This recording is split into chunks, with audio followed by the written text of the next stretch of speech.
Magandang araw mga kababayan. Eto naman po muli ako, si Vincent Tabige at magbibigay sa inyo ng balita. Ito nga po yung breaking news ko sa inyong lahat ngayon. Pero bago ang lahat, kumusta kayo mga kababayan ko dyan sa ibang bansa, mga OFW, maging dito sa Pilipinas, Luzon, Visayas at Mindanao. Kamusta po kayong lahat? At ito nga po yung tatalakayin natin mga kababayan. Senador Ping Lacson mga kababayan, may ibinunyag no? Grabe ito mga kababayan, talagang magugulat kayo dito. Sabi ni Senador Ping Lacson, around 67 congressmen daw ang nagsisilbing sariling kontraktor sa mga infrastructure project nila mga kababayan. Sabi pa niya, isn't that an evident conflict of interest? Sana all kayo ang mga contractors. Grabe mga kababayan, grabe ito si Senador Ping Lacson. At ito, mga picture mga kababayan na nangunguna no, na 67 na mambabatas. Ito nga nangunguna dito si Martin Romualdez, ang House of Speaker mga kababayan. Pangalawa si Saldico, pangatlo si JJ Suarez, pang-apat si Aurelio Gonzales Jr., pang-apat si Manix Dalipi, pang-anim si Edwin Garjola mga kababayan. At siyempre, anim pa lang ito. Yung 61, hindi pa natin nakikita kung sino yung mga yun. Pero sabi nga rin ni Senador Marcoleta, marami nga daw contractors sa House of Representatives mga kababayan. At syempre, isa rin po sa iimbestigahan ng mga senador ito nga pong anomaly sa flood control projects mga kababayan, na talaga namang naramdaman natin yung hirap natin nung grabe yung ulan mga kababayan. Talagang nakakagulat mga kababayan, konting ulan lang ay talaga namang binabaha ng Metro Manila. So, anong opinion nyo dito mga kababayan sa isiniwalat ni ni Senador Ping Lacson mga kababayan? At mag-comment kayo sa baba kung ano yung masasabi nyo dito. Grabe. Nagugulat lang ako mga kababayan bakit congressman sila pero yung mga lugar nila sa kanilang nasasakupan, yung mga kalsada, bakit lubak-lubak mga kababayan? Katulad na lamang pag dumadaan ka sa Bicol. Grabe ang lubak dyan mga kababayan. Sakop po ito ng Ako Bicol Party List mga kababayan, yung Bicol, di ba? Pag dumaan ka dyan, grabe yung lubak talagang. Mapapasabi ka na lang, dapat di na ako pumunta dito, wala ka kasing choice, wala kang ibang daanan mga kababayan. Kaya mapapadaan ka doon sa mga grabing lubak, wasak talaga mga kababayan. So, ayun mga kababayan, ito panoorin nyo din po ito itong sinabi ni Senador Marcoleta at tinalakay nga nila dito yung about sa mga sangkot na mga undersecretary about sa mga proyekto ng DPWH na anomaly mga kababayan. Talagang iniisa-isa na ni Senador Marcoleta yung mga anomalya na corruption dito nga po sa DPWH mga kababayan. Eto na, panoorin natin mga kababayan. Ilan lang siguro sila sa pinatamaan ng Pangulo. Kasi nung sabihin ng Pangulo po ito, Mr. President, nakaharap po siya sa Kongreso Napakarami pong kontraktor doon Kayo, ayan mga kababayan, di ba? Unang banat ni Senador Marcoleta. Ito po yung Senate hearing kahapon nangyari mga kababayan. Nakakalam nun dahil kayo galing sa House of Representatives. Tinatanong ko po kayo isang ayon na maaring mas marami ang pinatutungkulo ng Pangulo. At hindi lamang po bagsakan ng tulay ang pinag-uusapan doon. Thank you, Mr. President. I know my friend will yield to a few clarificatory questions by way of interpellation. How did you know that I will yield? Grabe mga kababayan, sobrang talino talaga nito ni Senador Marcoleta. Napapa-congressman ako mga kababayan.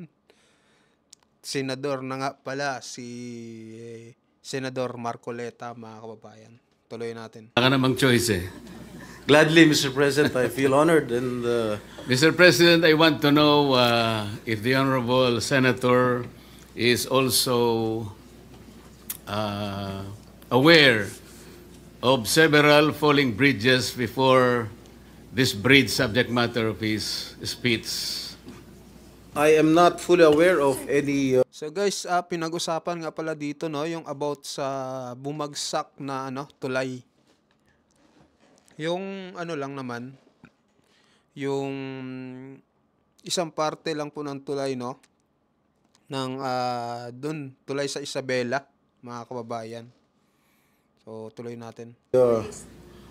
bridge that has collapsed. May I...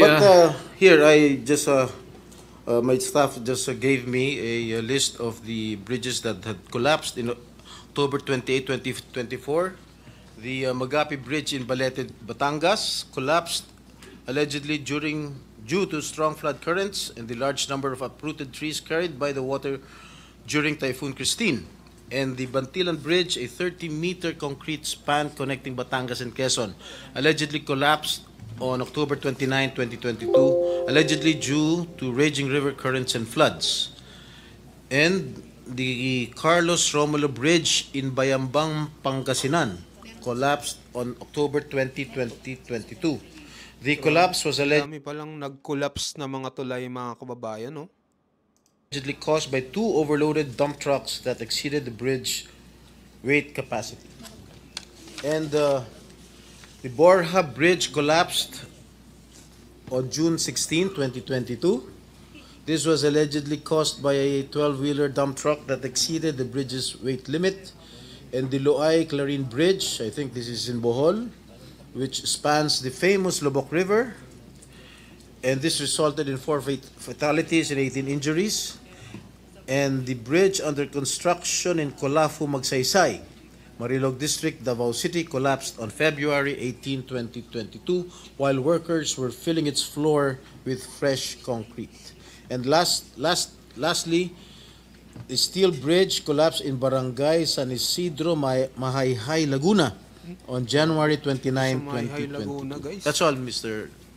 Chair.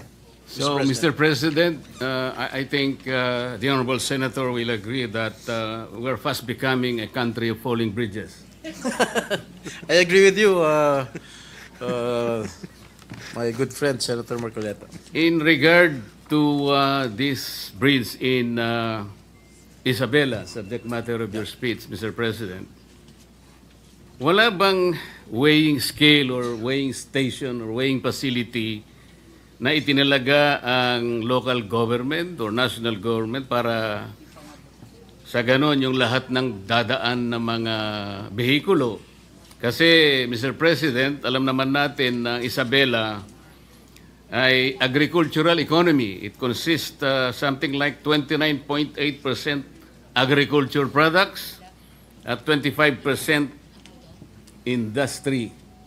Kaya kinakailangan po siguro merong tagatimbang sa lahat ng mga truck na dadaan. Napakasimple naman sigurong problema ito. Bakit wala man lang nakaisip na maglagay po ng isang timbangan doon para sa mga sasakyan na dadaan? Sa aking pagkakalam po, Ginoong Pangulo, ay wala pong weighing bridge na nakalagay po ron sa Kabagan Santa Maria Bridge. Kaya siguro bigla na lang pumasok itong overloaded na truck na nag-weigh ng 89.63 metric tons. Kaya po bumagsak. Overweight to ng 43 metric tons. Kaya siguro bigla hong bumagsak ang tulay ng Kabagan na Santa Maria Bridge, Ginoong Pangulo. So, ang problema dito mga kababayan, no, yung driver ng truck, yun yung yun yung kakasuhan mga kababayan. Dapat ang kakasuhan din dito dapat mga kababayan, yung mga sangkot dito. So, ang good news naman dito, ito na, tinatalakay na po yung mga, kung sino yung may dahilan talaga bakit nag-collapse itong tulay na ito mga kababayan. So maganda rin tong ni Senador Marcoleta, no? Ito sana maglagay man lang ng kahit logo man lang, no? Sa taas ng tulay na ganito lang yung pwedeng dumaan dito. Ganito lang yung kilo na pwedeng dumaan dito na truck para naman aware din po, no, yung mga truck driver, yung mga malalaking truck talaga na dumadaan mga kababayan, para naman 'di ba maiwasan din yung mga ganitong pangyayari. Kasi kawawa yung taong bayan mga kababayan, lalo na yung nasasakupan ng tulay na ito, na imbis madaanan nila, wala na, nag-collapse na, wala nang madaanan mga kababayan. Binanggit po ninyo sa inyong speech, Mr. President, Your Honor, na ang isa sa nakadidismaya matapos ito'y maimbestigahan sa pangunguna ng ating kasama, Senator Alan Peter Cayetano, ay nabahala po kayo na malinaw na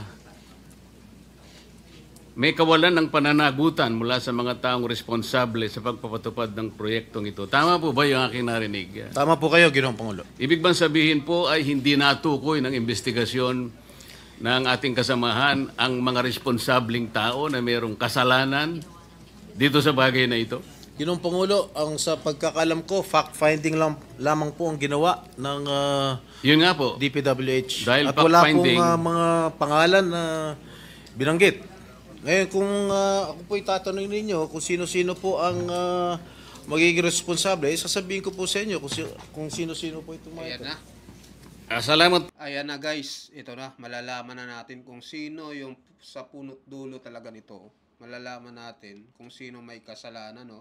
At syempre, malalaman din natin dito kung sino ba yung yung talagang mastermind mga kababayan.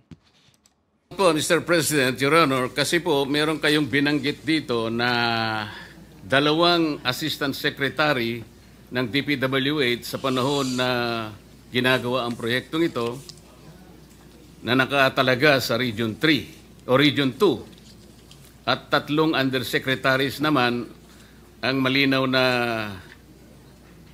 meron ding control sa budget at supervision sa panahon na ito'y ginagawa. Tama po ba? Tama po kayo, Ginoong Pangulo. Para po malaman ng ating kapulungan, maaari po bang sabihin natin kung sino po itong mga taong tinutukoy po ninyo, Mr. President, Your Honor? Maraming salamat, Ginoong Pangulo.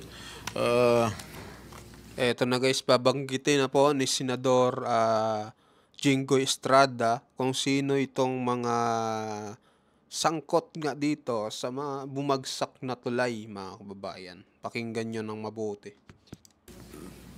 Nagtanong na rin po kayo kung sino-sino po itong mga tao. Hindi ko nabanggit sa aking privilege speech. Subalit nagtanong po kayo, mapipilitan ko pong ibulgar kung sino-sino po itong mga taong responsable sa pagbagsak nitong sa pag-collapse nitong tulay sa Kabagan, Santa Maria. Unang-una, si Assistant Secretary for Regional Operations in Luzon, Loretta Malaluan. She succeeded Neri Bueno, now Asik Bueno, as Regional 2 Director. The time when the bridge project was already facing structural problems. Siya ang nagrekomenda noong January 2021 na pondohan ang retrofitting na nagkakalaga ng 233.5 million o yung pagsasagawa ng Grabe guys, no? Laki, no? Magugulat talaga kayo dito. Sayang na sayang yung budget na ganito kalaki mga kababayan. Tapos na nag-collapse lang. epoxy crack repairs. In March 2022, she formally requested that the project be reclassified from a replacement to a retrofitting strengthening project given the persistent structural issues. Pangalawa po, Ginoong Pangulo, Assistant Secretary for Regional Operations in Visayas and Mindanao, Neri D. Bueno. Siya po, as then Regional Office 2 Director, Engineer Bueno was involved in the implementation of Phase 1 and Phase 2 of this project. In 2018, then Project Engineer Felipe Lingan began reporting early signs of possible bridge failure. Noong pa lang 2018, nakitaan na nitong si Mr. Lingan na medyo malapit na magkolapso o may failure, early signs of bridge failure. These warnings were either not acted upon or were not sufficiently addressed under Bueno's leadership, which became a notable concern in later investigations. Ginoong Pangulo, yung tatlo pong nabanggit kong undersecretaries, napapangalanan ko rin ngayon.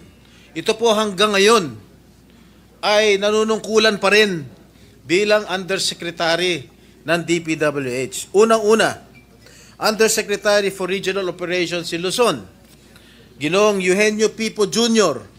Siya po ang nangasiwa ng construction ng tulay nang sinimula ng pagpapagawa nito noong 2014 bilang NOI Assistant Secretary for Operations.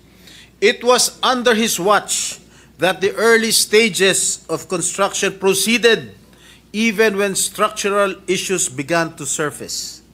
And in June 2018, the DPWH engineers identified critical defects after the concrete slab was poured at Span 8. Masyado na technical to. Among the most alarming were sheared bolts and shifting columns, clear indicators of serious design and construction flaws. Yet, despite these warnings, construction continued with no decisive intervention from Pipo's office. His failure to halt the project or escalate the issue for re-evaluation allowed the risks to persist unaddressed. Pangalawang Undersecretary for Regional Operations in Visayas and Mindanao, Ginoong Ador G. Canlas. Siya po ay Assistant Secretary for Regional Operations in the Cordillera, Regions 1, 2, 9 at 13 noong taon 2022. Retrofitting began in 2023 with 285 million allocated for structural strengthening, the engineering design. So, mga kababayan, marami palang dito, no, sangkot. Simula noong 2018 hanggang ngayon sa kasalukuyan, mga kababayan. Ito binanggit nga ni Senator Jinggoy Estrada, 2022 hanggang 2023, mga kababayan. Pakinggan pa natin. Were completed and submitted, and multiple iterations of the as-staked plans were prepared by DPWH Region 2. And during this phase, Undersecretary for Technical Services Ador Canlas became directly involved.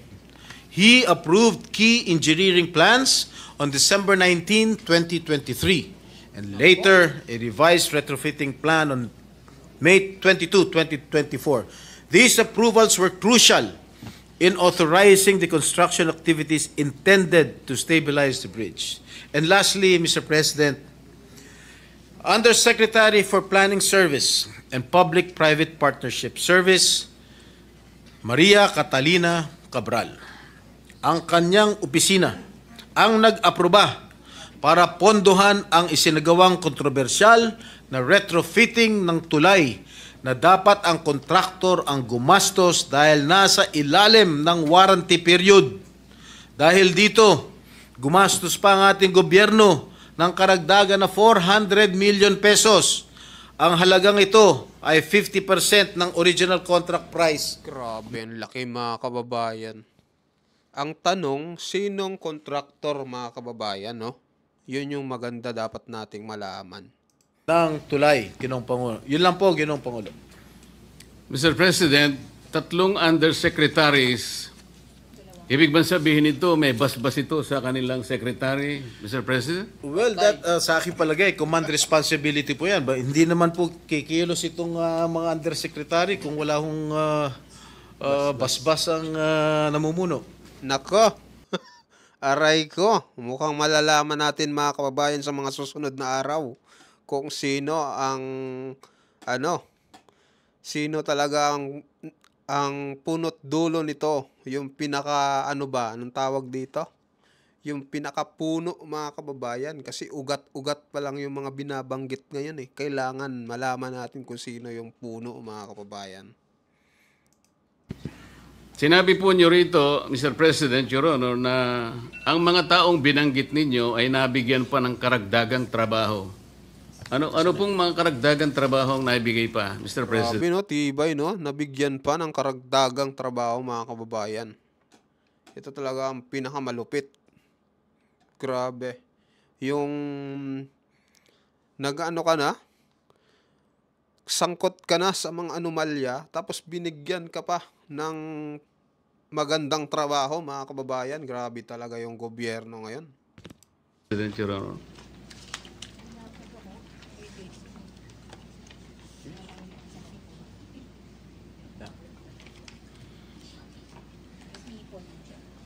Habang binabasa po ninyo yan, karagdagan sigurong impormasyon, Mr. President, mayroon po akong nabasang isang parang briefing na dalawa po sa binanggit yung undersecretaries parang nagkaroon po ng pagbabago, atas ng panibagong katungkulan, nagmula mismo sa tanggapan ng DPWH. Tama po kaya yun? Tama po Mr. kayo, President, Your Honor? Tama po kayo, Ginoong Pangulo. Nasaan?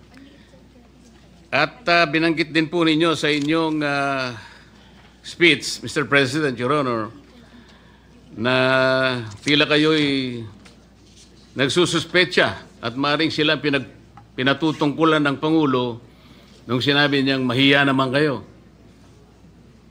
Ano po ang pinagbabatayan niyo rito? Malamang itong sinasabi ng ating Pangulo na pinatutungkulan ng ating Pangulo na mahiya naman kayo. Palagay ko, ito po yung mga opisyalis ng DPWH na kasangkot o kasabwat sa pagpapatayo nitong collapsed bridge na ito sa Isabela. Siguro po ang mas tamang isipin natin, ilan lang siguro sila sa pinatamaan ng Pangulo. Kasi nung sabihin ng Pangulo po ito, Mr. President, nakaharap po siya sa Kongreso eh. Napakarami pong contractor doon eh. Kayo po nakakalam nun dahil kayo po nanggaling sa House of Hindi Representatives. po, tinatanong ko po kayo kung kayo isang ayon na maaring mas marami ang pinatutungkulo ng Pangulo. At hindi lamang po bagsakan ng tulay ang pinag-uusapan doon. Hindi lang sa bagsakan ng tulay guys, marami pa. Marami talagang korupsyon ang nangyayari ngayon at nagaganap sa gobyernong ito mga kababayan.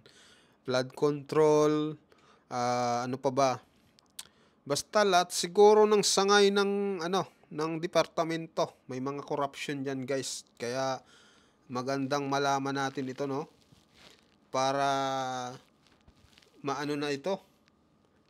Mabigyan ng hatol itong mga sangkot dito sa mga corruption, mga kababayan. Mr. President, Hindi Your po Honor. ako makakasagot niyan sapagkat hindi po Bakit ako naman po hindi kayo makakasagot? Hindi po ako Napakasimple nanggaling lang po ng tanong ko sa inyo. sa House of Representatives. Kayo po ang nanggaling sa House of Representatives. Malamang kayo po nakakalam kung marami po ang pinatutungkulan ng ating Pangulo, Ginoong Pangulo. Talagang marami. Ako po, sinasabi ko sa Senator Jinggoy, ano pa no? Yung anong tawag dyan? Kunwari, hindi niya alam eh. Alam mo rin yan, Senator Jinggoy, playing safe eh. inyo, marami pong kontraktor doon. Ang tanong ko lang kung kayo'y sumasang-ayon sa aking pananaw. Ay yes, sumasang-ayon po ako sa inyong pananaw. Ayun. Kung kayo po ay naniniwala, maniniwala rin po ako. Mr. President, Your Honor, di ba pangkaraniwan pagka meron po tayong itinatayong isang infrastructure, lalong-lalo na po yung mga vertical infrastructure, malimit po nating nakikita, nakatabi po yung meron pong parang banner yung, anong tawag doon? Yung COA. Merong billboard po ang COA. Billboard. Na kung saan nakalagay yung ilang mga detalye, pangalan ng proyekto, Minsan po pangalan po ng politiko nandun. yung halaga ng proyekto, yung description, Tama, hanggang diba? saan. Pasikat tong ibang mga politiko no? 'Di ba? Project ng national government. Yung LGU naman ilalagay pa yung pangalan nila para kunwari sikat sila sa kanilang nasasakupan, mga kababayan. Di ba? Yung contractor kung sino yon. Pero nananatili lang na isang billboard. At hindi naman nagkakaroon ng updated report ang COA kung ilan porsyento na halimbawa after a while. Ay, tama po kayo, Senador Marcoleta. Kadalasan nga, di ba, mayroong billboard na nakalagay. Pero malaman mo, hindi pala tinuloy yung proyekto, mga kababayan. Di ba? Kalahati daw muna, yung kalahati. The next 3 years, pag nanalo ulit siya. Di ba, may mga ganong pangyayari? Natatapos.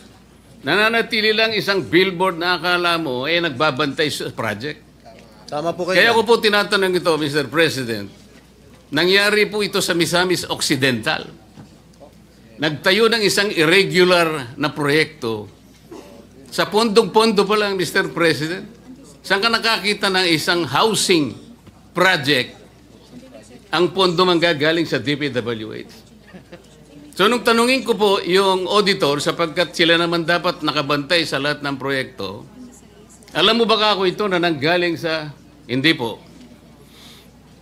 Alam mo pa rin ba kako na yung titulo na pinagtayuan ng project na yan ay hindi pag-aari ng syudad?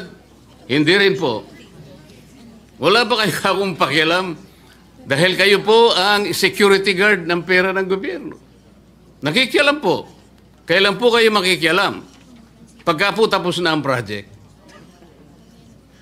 Akala ko baka ako ang COA ay merong preventive measures, action. Ibig mo sabihin ka ako pag natapos ang project, natapos na po talaga ang project, ngunit ang titulo po ay pag-aari ng mga pribadong mga mamamayan. Nang tanungin ko po siya, sino ang may-ari ng project? Wala pong maisagot. Ngayon po, itong ang inyong privilege speech, Mr. President, Your Honor, ay salamin lamang ng isang napakalaking anomalya na nagaganap sa ating bansa. At salamat po sapagkat kahit na ito po ay isa lamang sa mga bagay na maaaring makapagbigay po ng alalahanin sa ating mga mamayan sapagkat ito ay pera ng bayan, lalong-lalo na po yung binabanggit ninyong mga opisyal ng pamahalaan na parang kasangkot pa sa mga pangyayaring ito, na maaaring ang pwesto po nila ay nagpalipat-lipat sa ilang mga lugar sapagkat ito pong mga listahan ng mga bumagsak na tulay. Kung makikita po nyo yung tatlo sa binanggit nyo, sa Luzon po eh. Sa Makatwid po, ulit-ulit po ito. Parang napakasama pong pagsasalamin. Kagaya po ng ginawa ninyo, sabi nyo, ito pa naman ay isang symbol of strength and connectivity. Tama. Parang nasira po yung simbolo na yun, Mr. President. Yes, wala na talagang simbolo kasi ano tayo eh. Isla-isla tayo, mga kababayan. Archipelago, di ba? Tapos wala na mga connect-connecta, di ba? Kasi yung mga proyekto hindi naayos, mga kababayan. Yung mga matataas sa posisyon lang ang nakikinabang. Kawawa yung taong bayan, mga kababayan. Katulad natin, 'di ba? Tayo ang kawawa dito. Your Honor. Ano po ang iniisip po ninyong gawin, Mr. President, Your Honor? Sana po ay maimbestigahan po itong sa lalong madaling panahon. Inimbestigahan na po ng ating kasama. Dito po sa inyong committee, sa Blue Ribbon Committee, sapagkat ang involved dito ay mga opisyales ng ating gobyerno. lalong-lalo na po sa, of course, sa DPWH. At masagot ko lang po yung inyong katanungan kanina dun sa mga undersecretaries na nabigyan pa ng karagdagang trabaho. Kung kumari lang po, Ginoong Pangulo. Base sa mga department orders namin nakuha, na-promote pa ho si Engineer Loretta Maluan from Regional Director in Regional Office 2 to Assistant Secretary for Regional Operations in Luzon. Si Nery Bueno po ay dating Regional Director din sa Region 2 at na-promote bilang Assistant Secretary for Regional Operations in Visayas and Mindanao. At si Eugenio P. po ay dating ASEC lamang bago naging Undersecretary. Ganon din po si Yusek Ador Canlas. Salamat po sa impormasyon, Mr. President, Your Honor. Meron po kayong binanggit na retrofitting. Ang ibig po nyo sabihin, Mr. President, Your Honor, ito pong tulay ng Kabagan na ito ay maliban po sa ito'y ginastusan ng pamahalaan, yung retrofitting, ginastusan pa rin po ng ating pamahalaan. Opo, ginastusan pa rin po ng ating pamahalaan. Pagkatapos po ng dalawang gastusan, ito po ay bumagsak. 3 gastusan, hindi lang 2.